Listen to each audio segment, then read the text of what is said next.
semuanya. Masih ngantuk apa udah semangat nih? Saya juga udah sarapan apa belum? Kasian banget. Ibu mau ngetes biar semangat biar gak ngantuk lagi. Ayo. Ibu mau kalian semua berdiri deh.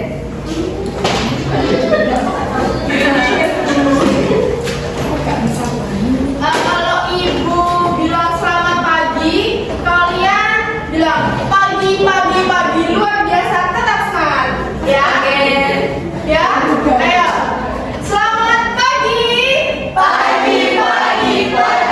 luar biasa, tetap semangat. Sekali lagi, selamat pagi, luar biasa, tetap semangat.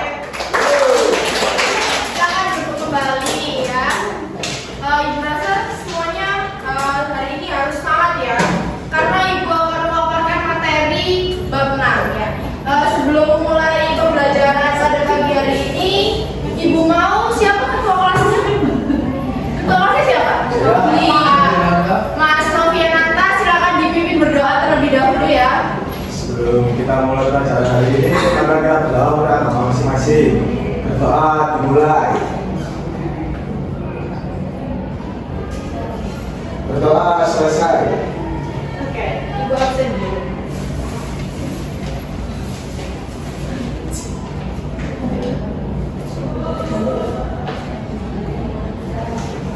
Azhara Bina hadir Bu. Joya Nina hadir. Ziyadatul hadir. Nabila hadir. Meta Valentina hadir Bu. Noviananta Hadir Bu. Tina Amelia hadir Bu. Mas Ufa sakit Bu. Oh iya. Gimana Bu? Oke, hadir semua, berarti Mas Ufa aja yang nggak hadir ya? Ya Bu.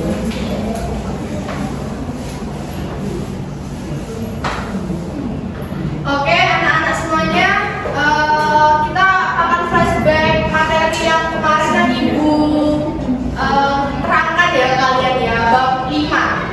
Masih ingat nggak materinya apa? Ayo, dicatat, catatannya dibuka ya. Yang kemarin nyatet. Ini kok pada diem ya? Apa kemarin nggak dicatat apa?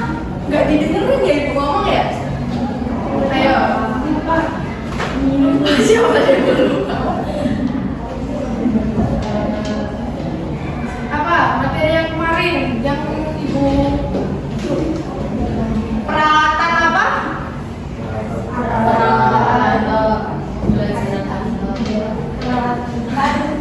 Peralatan dan perlengkapan arsip. Nah, benar. Kemarin peralatan dan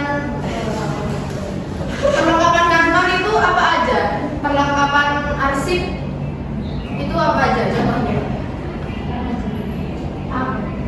Ya betul, Mak. Terus apa lagi? Benar. Terus? Arsip. Ya, terus apa lagi? Matahari pilih. Ya, benar. Terus perlengkapan arsip apa aja? Perlengkapan arsip. Betul. Terus? Kalkulator dan kalkulator. Ya, betul banget ya. Setelah ini tuh Ibu akan memaparkan materi yang ke-6, yaitu tata ruang kantor. Ibu harap semuanya anak-anak Ibu mencatat materi yang Ibu kasih ke kalian ya, supaya mungkin besok UTS masuk itu materinya. Ya, jadi. Oke anak-anak, Ibu akan menjelaskan bab ke-6 ya. Oke, sebelumnya kalian tuh bisa mencatat ini aja. Sebelumnya Ibu akan bertanya kepada kalian, ada yang tahu pengertian tata ruang kantor nggak? Oke, Najila. Tata ruang kantor adalah pengaturan ruang kerja, termasuk perabot, peralatan, dan mesin kantor, agar dapat disempatkan dengan lengkap. Ya, betul sekali. Jadi, tata ruang kantor itu merupakan pengaturan, penempatan, perlengkapan furniture kantor yang ada di lantai kerja atau suatu kantor ya. Tujuannya untuk apa? Tujuannya untuk menciptakan lingkungan kerja yang efisien, nyaman, meningkatkan produktivitas karyawan, sehingga lingkungan kerjanya itu menjadi aman dan nyaman. Oke, selanjutnya kita akan membahas manfaat dan keuntungan tata ruang kantor ya. Yang pertama, manfaat tata ruang kantor itu ada semangat kerja yang meningkat. Ada yang tahu kemanfaat ini, semangat kerja yang meningkat ini kenapa? Bisa menjadi manfaat dalam tata ruang kantor. Ada yang bisa menjawab? Baik, ini semangat kerja yang meningkat dalam suatu tata ruang kantor. Bayangin aja nih, kalian kerja di suatu perusahaan ya. Terus kantornya tuh didesain senyaman mungkin, warnanya cerah, meningkatkan, otomatis akan meningkatkan semangat kalian itu bekerja kan? Nah, untuk yang kedua, itu manfaatnya dapat meningkatkan keberhasilan bisnis. Nah, kenapa dapat meningkatkan keberhasilan bisnis? Karena pada saat poin pertama ini, kan kita kan senang kan? Semangat kerjanya meningkat, otomatis kerjanya para karyawan itu lebih produktif, lebih semangat, jadinya keberhasilan bisnisnya itu pada suatu perusahaan akan meningkat. Lalu yang ketiga, produktivitas dapat meningkat seperti tujuan tata ruang kantor ya, pastinya itu dapat meningkat karena di tata ruang kantor itu tentunya dapat para karyawan itu memiliki rasa nyaman, kerjanya dapat produktif. Lalu yang keempat, pengawasan dapat difasilitasi. Ini manfaat ini kan jika karyawan ditempatkan di suatu ruang yang sudah efisien, lalu misalnya ibu kasih satu contoh, dalam ada suatu perusahaan, ada satu ruang divisi pemasaran. Nah, dalam satu divisi pemasaran itu terdapat ruang para karyawan dan manajernya jadi satu, tapi terdapat bisa bayangin nggak kalian? Bisa. Nah, itu kan otomatis dalam satu ruangan itu manajer itu dapat dengan mudah mengawasi para karyawannya. Itu juga termasuk ruangan yang efisien. Itu kan merupakan manfaat dari tata ruang kantor itu. Lalu yang terakhir, peralatan dapat digunakan secara efektif. Ini peralatan dalam kantor itu juga harus digunakan sebaik-baik mungkin, atau jika pada awal kalian memiliki perusahaan, pastinya kita harus memiliki peralatan yang dapat memudahkan pekerjaan. Sejauh ini ibu menjelaskannya kecepatan nggak? Aman ya? Aman. Oke, ini selanjutnya keuntungan tata ruang kantor. Ibu minta tolong ada yang mau bacakan. Penny.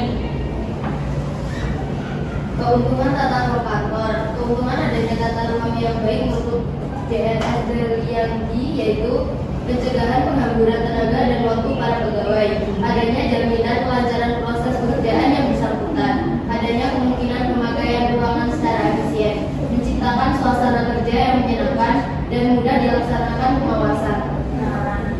Oke, ini keuntungannya ya. Jadi pencegahan pengangguran tenaga itu maksudnya jika kita memiliki ruangan yang efisien, seperti tadi yang ibu kasih contoh, manajer sama para karyawannya dari satu dalam satu divisi, itu kan juga jika terjadi komunikasi itu kan tidak menghambur-hamburkan tenaga dan waktu gitu. Terus yang kedua, adanya jaminan kelancaran proses pekerjaan. Ini juga jika kita melakukan desain tata ruang kantor, itu juga akan dapat lancar proses pekerjaannya.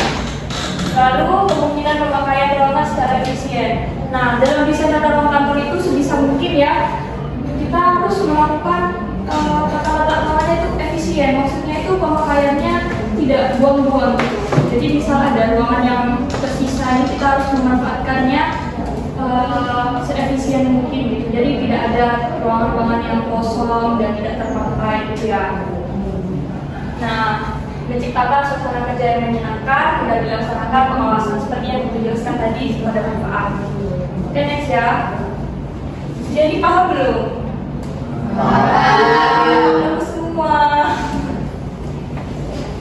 Oke, next, kebutuhan organisasi dalam tata ruang. Nah, dalam kebutuhan organisasi dalam tata ruang itu harus memiliki syarat yang harus diperhatikan. Nah, dalam pelaksanaannya, pekerjaan kantor harus harus menempuh jarak yang sependek mungkin. Contohnya pada ruang pimpinan dan ruang HRD, jika ditempatkan sejauh mungkin itu kan jika terjadi urgensi nih, penting banget, terus jaraknya jauh, kayak itu juga buang-buang tenaga. Jadi kita harus memperhatikan jaraknya ya dalam suatu ruangan tata letak. Lalu yang kedua, suatu rangkaian aktivitas tempat usaha harus dapat mengalir secara lancar. Nah, ini harus diperhatikan juga anak-anak, karena dalam suatu rangkaian aktivitas dalam kantor, kita harus menempatkan desain tata ruangnya itu seefisien mungkin, seperti contohnya pada ruangan HRD atau divisi pemasaran, divisi keuangan.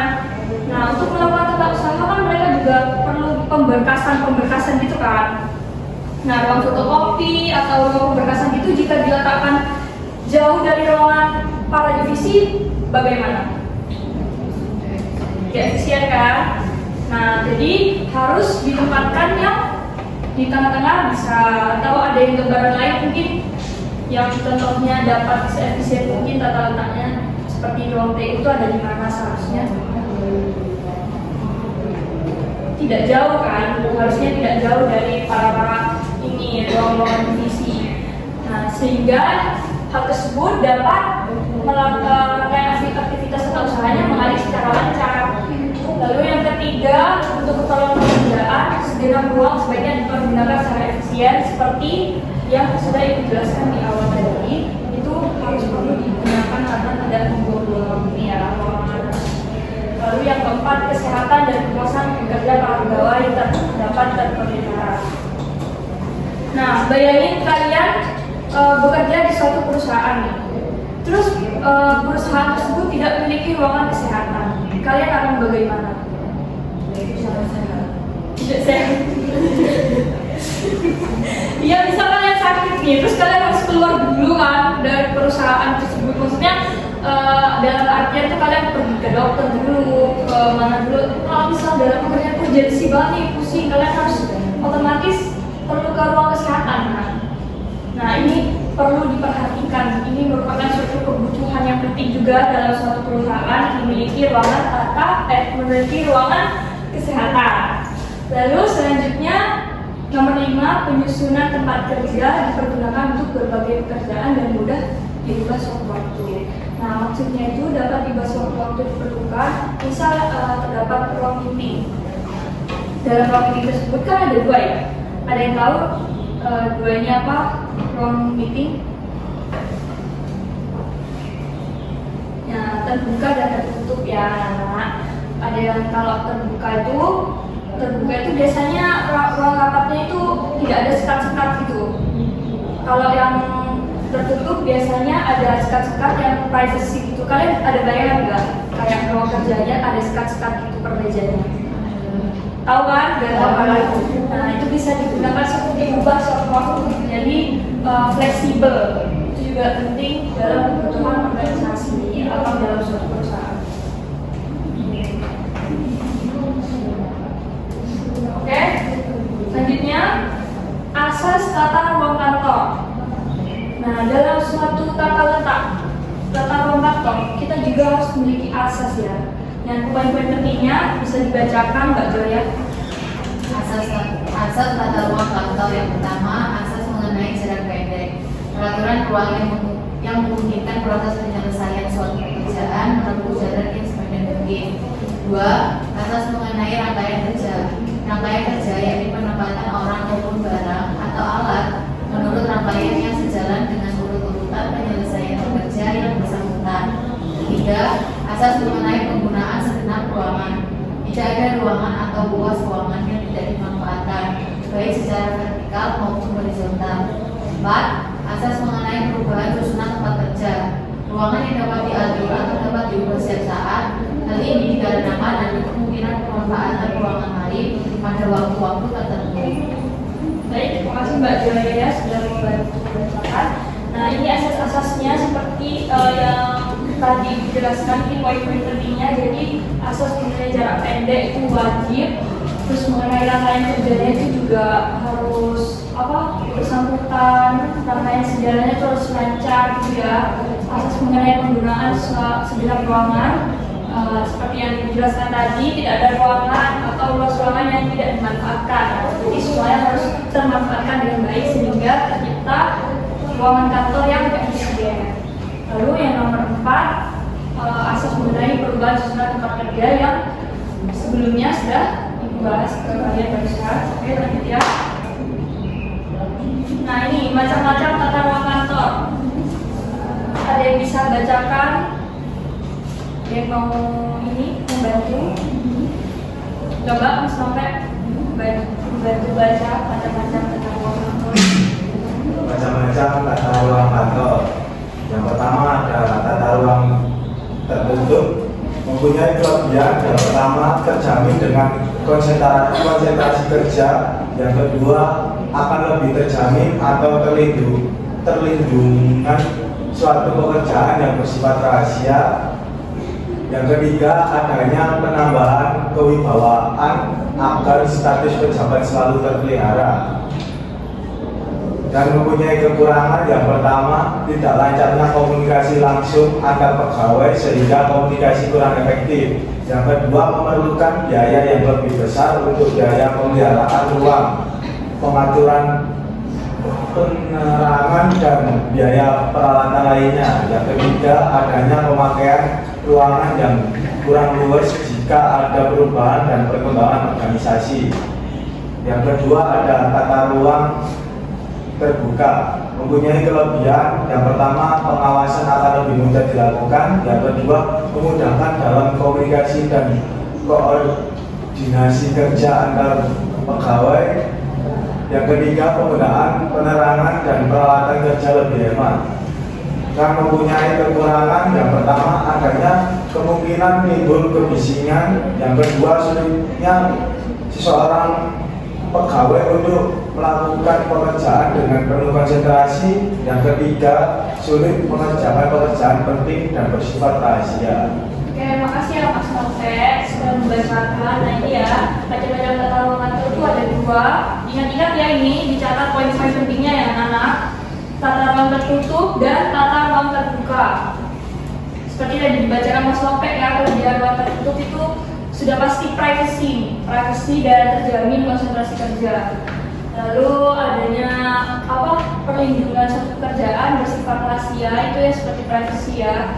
Lalu kekurangannya itu tidak lancarnya komunikasi antar pegawai sehingga komunikasi kurang efektif. Pada ruang terbuka, kelebihannya pengawasan lebih mudah dilakukan, memudahkan komunikasi dan koordinasi kerja antar pegawai. Jadi kalau terbuka ini pengawasan justru akan memang lebih mudah dilakukan.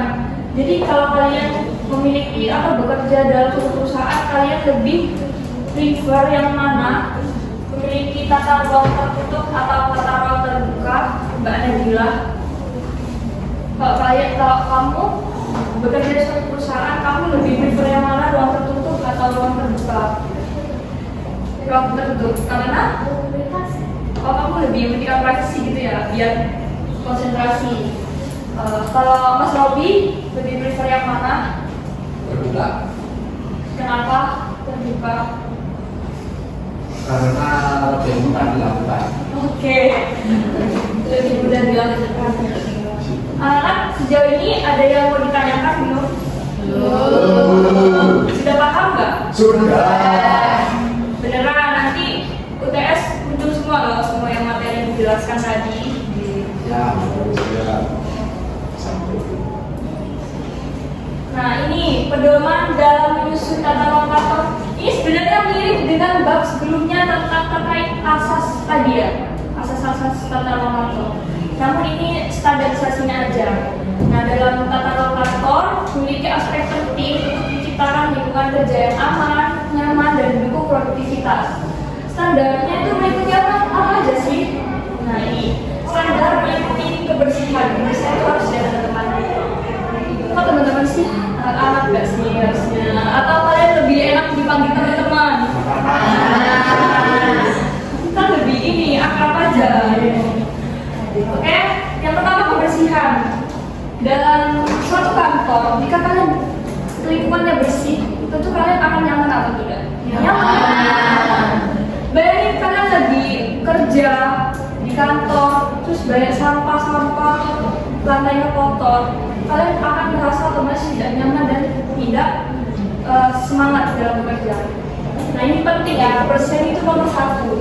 Bagi ibu ini nomor satu kebersihannya. Jadi pastikan ya kalau kalian bekerja dalam suatu perusahaan atau organisasi, pastikan lingkungan kalian bersih. Iya. Bahkan sekarang coba lihat di samping-samping kalian ya, apa ada sampah ini? Ada. Tolong dipungut dulu ya. Kenapa nggak diambil Mbak Joya?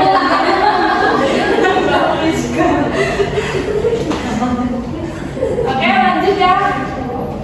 Penataan luas ruang yang memadai. Ini juga penting. Coba kalian bekerja di suatu perusahaan terus ruangnya mepet-mepet, itu kan pengap kan? Kalau kalian pengap bekerja sudah frustasi nih. Ibu juga pernah merasakannya ya. Tidak ikut pernah bekerja sih. Tentu pengap banget guys.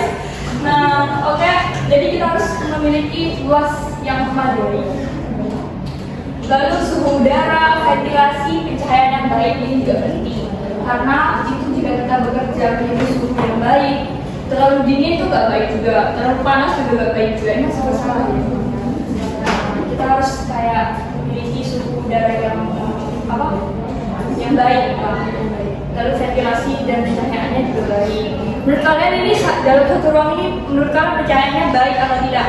Baik.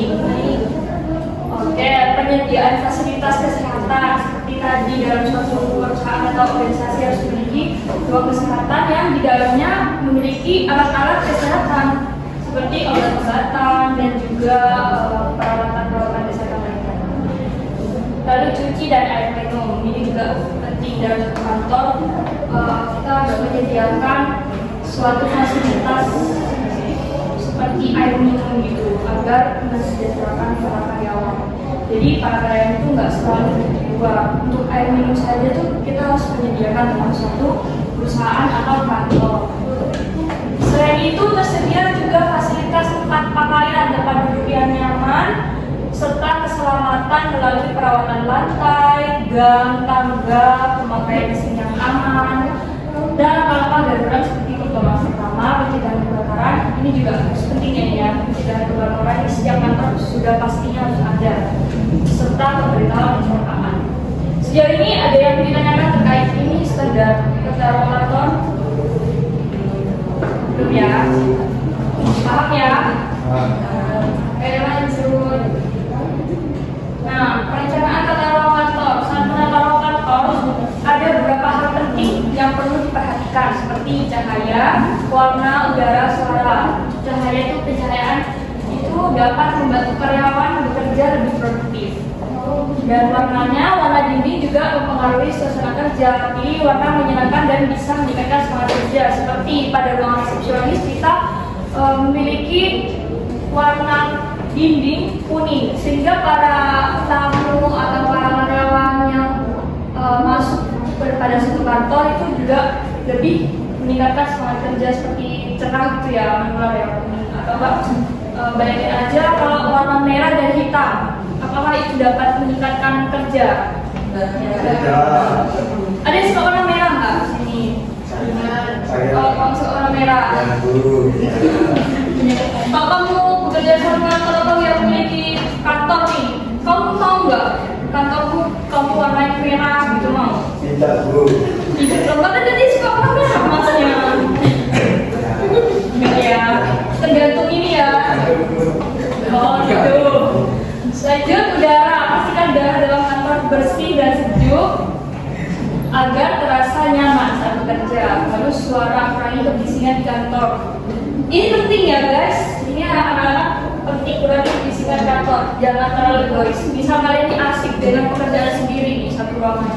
Kalau kalian tuh lebih prefer kayak menyetel musik terlalu kencang dan bising gitu, kan itu kan mengganggu karyawan yang lain ya. Nah itu ini juga perlu ya.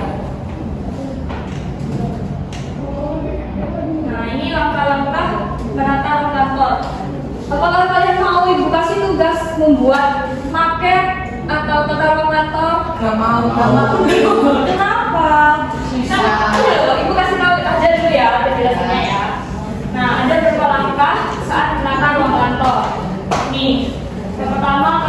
buat denahnya dulu, gambar denah. Lalu yang kedua, kalian tuh harus memahami pekerjaannya seperti apa terlebih dahulu. Nah, pelajari dulu jadi pekerjaannya seperti apa, yang cocok nanti tata ruangnya seperti apa. Jadi kalian harus menganalisa terlebih dahulu. Lalu yang ketiga, menentukan letak. Tentukan posisi meja, lemari, dan fasilitas agar terorganisir dengan baik. Lalu yang terakhir itu mengatur ulang. Jika perlu pindahkan atau atur ulang posisi perabotan. Nah, ini seperti yang Ibu jelaskan tadi, ini kita harus fleksibel. Dan langkah-langkahnya itu kalian harus perlu ya diperhatikan. Memindahkan atau ulang perabotannya, peralatannya itu adalah lebih efisien. Ada yang ditanyakan langkah-langkah? Yakin nggak menanyakan langkah-langkah, nanti Ibu suruh buat paket baru bertanya nih. Yakin ya? Oke. Terakhir, ini teknik penataan meja kerja. Kalian bisa bacakan yang terakhir. Mbak Meta coba. Teknik penataan meja kerja. Pastikan meja kerja ditempatkan di posisi yang nyaman, tidak menghalangi jalan, mudah diakses, serta memiliki pencahayaan yang memadai. Meja harus diatur secara ergonomis untuk mendukung postur tubuh yang baik dan efisiensi kerja. Merancang tata ruang kantor. Dalam merancang tata ruang kantor, pertimbangkan ukuran ruangan, jumlah karyawan, jenis pekerjaan, dan fasilitas yang dibutuhkan. Pastikan ruang tersusun efisien, nyaman, serta mendukung produktivitas dan kolaborasi. Nah, ini terima kasih ya Mbak Meta sudah dibacakan. Dalam teknik penataan meja kerja, kita harus memiliki meja yang diatur secara ergonomis. Ergonomis di sini anak-anak, maksudnya ergonomis itu memiliki meja atau kursi yang menyesuaikan kesehatan para karyawannya. Jadi ergonomis yang dimaksud itu kayak melakukan penyesuaian sehingga meminimalisir terjadinya kecelakaan. Misal kalian tuh kursinya difasilitasi lembut, tapi mejanya terlalu tinggi, kan itu nggak sedang di sini, kan nggak sama orang itu. Tentu kita harus memperhatikan ergonomis ini. Jadi kita tuh harus benar-benar memperhatikan semuanya dengan baik sehingga menciptakan efisiensi kerja. Lalu selanjutnya merancang tata ruang kantor. Dalam merancang tata ruang kantor itu juga mempertimbangkan suatu ukuran ruangan, jumlah karyawannya berapa, jenis pekerjaannya apa. Nah, sehingga tersusun efisien, nyaman, serta mendukung produktivitas dan kolaborasi.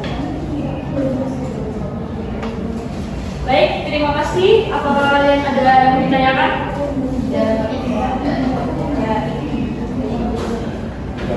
Oke anak-anak, masih semangat nih semuanya? Harus semangat dong. Sekarang Ibu mau ajak kalian untuk bermain games. Nama gamesnya yaitu Snowball Throw. Jadi nanti Ibu akan jelaskan bagaimana cara kita bermain. Tapi pertama-tama Ibu mau kalian membagi jadi 3 kelompok. Atau biar lebih gampang, satu deret ini jadi satu kelompok ya. Ini deret sini kelompok 1, kelompok 2, dan kelompok 3. Oke anak-anak, sebelum kita mulai permainannya, Ibu mau dari setiap kelompok perwakilan satu anak untuk jadi ketuanya. Nah, silakan didiskusikan dulu.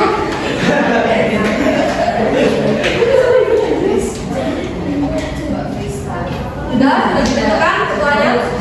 Silakan ketuanya maju ke depan. Ayo. Gak apa-apa, kan aku cewek.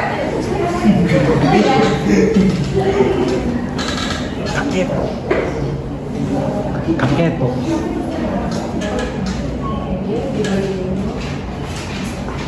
Jadi anak-anak, Ibu minta kalian tulis satu pertanyaan terkait materi yang sudah dijelaskan tadi. Satu saja ya. Diskusikan dengan kelompok kalian masing-masing. Dan jangan lupa jawabannya harus dicatat di buku catatan kalian. Ibu beri waktu 5-7 menit untuk mencari pertanyaan. Sudah? Ya. Oke, sekarang kertasnya Ibu minta bola. Oh, bola. Gimana ya? Silakan dikumpulkan ke depan. Jadi sebelum kita mulai permainannya, ibu akan jelaskan dulu terkait permainan kita. Jadi ibu bawa satu bola. Bola ini nanti akan ibu berikan ke salah satu anak dari kalian. Jadi tugas kalian harus mengoper bola-bola ini ke teman sebelah kalian. Paham? Nanti ibu akan putar musik, dan jika musiknya berhenti dan bola itu ada di tangan salah satu dari kalian, maka kalian harus maju dan memilih untuk menjawab pertanyaan dari tiga ini. Paham? Oke. Kita mulai ya. 1, 2, 3.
Silakan dibacakan dan dijawab pertanyaannya.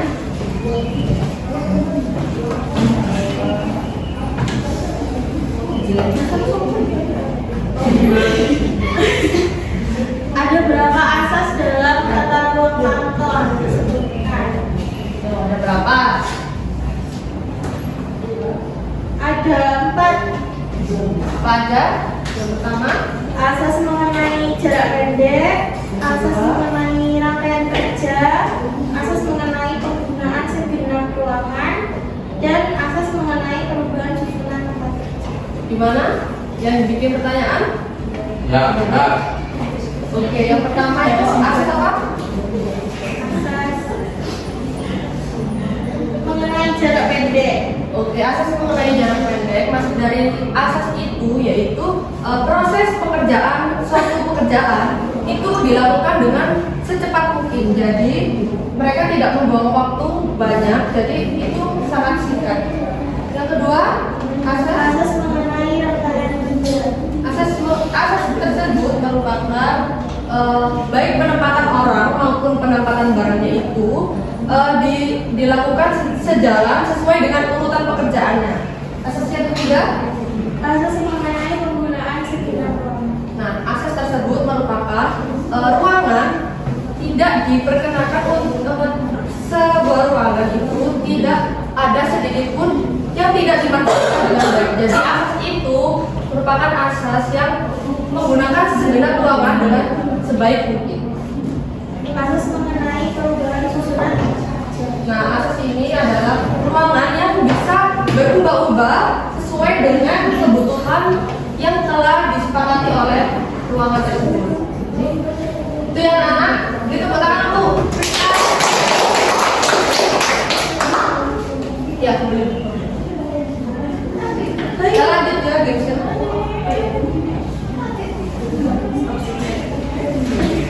Kita lanjut lagi ya permainannya. Ya, Bu.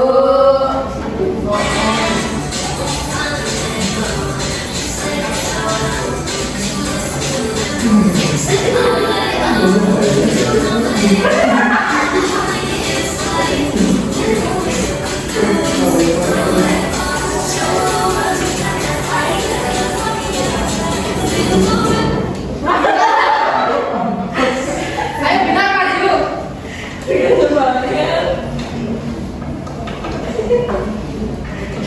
Oke, silakan pilih pertanyaan dari bola-bola. Silakan dikerjakan pertanyaannya dan dijawab. ya. anak-anak. Apa ya bersobek? Gak apa-apa. Oke, di pertanyaannya apa saja macam-macam tata ruang kantor dan jelaskan. Jawabannya ada dua, tata ruang terbuka sama tertutup. Kalau tata ruang tertutup itu ruang bekerjanya dipisah atau dalam kamar-kamar kerja. Kalau terbuka penataan ruangannya itu besar, bisa ditempati oleh beberapa pegawai yang bekerja di dalamnya tanpa dipisah oleh sekat. Nah, gimana jawabannya yang betul? Oke, jadi apa tadi? Macam-macam tata ruang. Jadi ada dua macam ya, yaitu ruang terbuka dan tertutup. Yang terbuka itu biasanya digunakan untuk ruangan pimpinan, HRD gitu. Jadi ruangannya privacy ya, untuk satu orang kerja aja. Nah, yang untuk macam tata ruang terbuka itu biasanya digunakan untuk pegawai yang jumlahnya banyak nih orangnya. Biasanya digunakan untuk divisi-divisi seperti divisi pemasaran, produksi, sebagainya. Beri tepuk tangan bisa.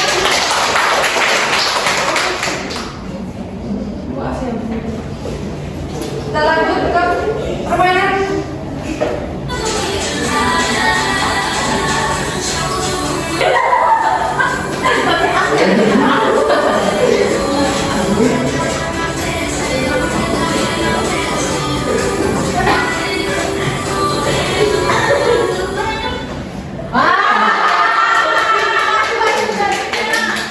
Silakan Mbak Julina. Silakan belajar pertanyaan dan dijawab.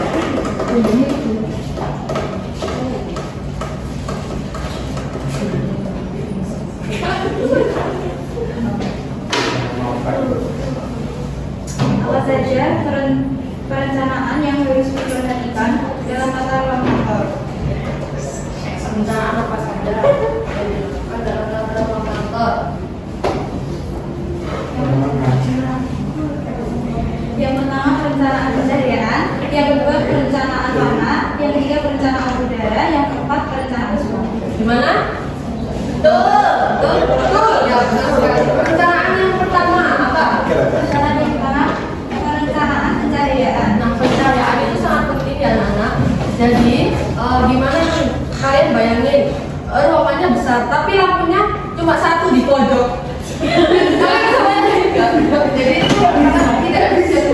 Jadi pencahayaan itu juga harus diperhatikan dengan baik. Pencahayaan Yang kedua perencanaan warna. Nah, perencanaan warna juga sangat penting, baik pemilihan warna cat tembok, terus pemilihan warna-warna furniturnya juga harus diperhatikan. Jangan sampai ruangannya warna hitam. Gimana perasaan kalian kerja di gelap-gelapan kayak buku surat ya, jadi harus diperhatikan dengan baik. Yang ketiga perencanaan udara. Udara ini maksudnya jadi kita harus mempertimbangkan ventilasi dengan cukup. Jadi keluar masuknya udara itu harus diperhatikan dengan baik. Coba bayangin kalian ada di ruangan yang pengap. Oh my god. Kalian berada di ruangan yang pengap, yang panas, pasti kalian nggak fokus kan kerjanya. Yang keempat perencanaan suara. Perencanaan suara ini yang terakhir, yaitu kalian harus kalau bisa, kalian kalau bekerja itu harus jangan berisik ya, jangan berisik, dan pastikan ruangan kalian itu memiliki peredam suara. Harusnya sih ada peredam suara ya, supaya tidak mengganggu karyawan saat bekerja. Oke, terima kasih, tepuk tangan untuk Nina. Oke anak-anak, ini pertanyaannya sudah habis. Sepertinya jam pulang juga sudah mau selesai pelajaran kita. Ibu cukupkan permainannya sampai di sini saja ya. Jangan lupa untuk minggu depan kita akan mempelajari bab ke-7, bab ke-7 yaitu tentang komunikasi dalam ruangan kantor. Jadi jangan lupa untuk kalian dibaca, dipahami, dipelajari, soalnya minggu depan ibu akan mengajak kalian untuk bermain games yang pastinya gak kalah seru dengan games hari ini. Jadi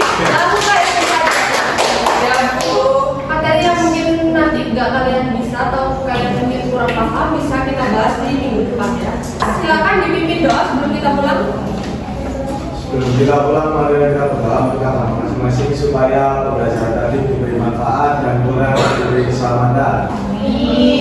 Berdoa dimulai.